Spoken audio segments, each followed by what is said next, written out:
अस्सलाम वालेकुम, कैसे हैं आप? उम्मीद है सब ठीक ठाक होंगे। आज हम बना रहे हैं चपली कबाब। चपली कबाब में हमने ये गोश्त लिया है, बोनलेस का है अपना, और ये लिया है हमने 250 ग्राम।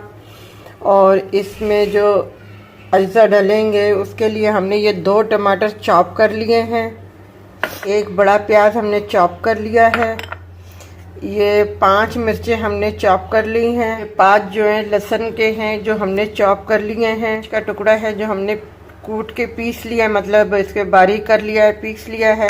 हाफ टी स्पून अपना गरम मसाला पाउडर है, हाफ टी स्पून कुटी हुई काली मिर्चें हैं, हाफ टी स्पून जो है ज़ीरा पाउडर है, 1 टीस्पून कुटी हुई लाल मिर्चें हैं, 1 टी से थोड़ा सा कम जो है अपना नमक है, खाने का चम्मच जो है बड़ा बेसन है।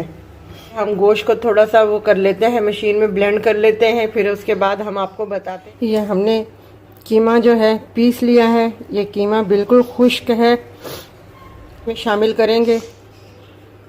ये 2 टमाटर थे जो हमने बारीक इसमें डाले हैं, हरी मिर्चें हैं जो हम बारीक चॉप करके इसमें ऐड करेंगे। अब ये लहसुन है जो हमने बताया था कि 5 जो है हमने लिए हैं, ये चॉप कर दिए हैं हमने। ये अदरक था एक कुटी हुई, 1 टीस्पून लाल मिर्ची पाउडर, काली मिर्ची ली है हाफ टी स्पून, ये ज़ीरा पाउडर हाफ टी स्पून, ये हमने गरम मसाला लिया है, ये भी हम इसमें शामिल कर देंगे। ऐसा कम ये हमने नमक लिया है, ये भी हम इसमें शामिल कर देंगे। तेल इसमें हल्का सा थोड़ा सा डाल दिया है।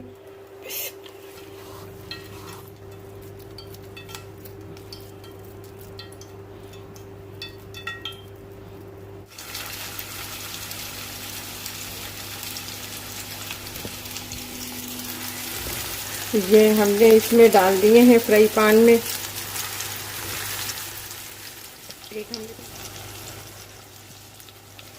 ये देखें हमारे हल्के हल्के से ब्राउन हो रहे हैं चपली कबाब।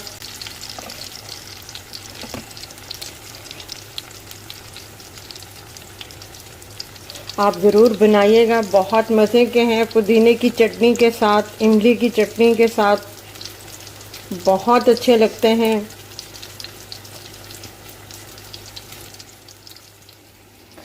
ये देखें हमारे चपली कबाब तैयार हैं। आप इन्हें ज़रूर बनाइएगा, ट्राई कीजिएगा, बहुत मज़े के हैं। पुदीने की चटनी के साथ, इमली की चटनी के साथ, केचप के साथ, जिसके साथ आपको अच्छा लगे आप उसके साथ खाएं, बहुत मज़े के हैं। हमारे चैनल को सब्सक्राइब कीजिएगा, लाइक कीजिएगा, शेयर कीजिएगा और अपना ख्याल रखिएगा। अल्लाह हाफिज़।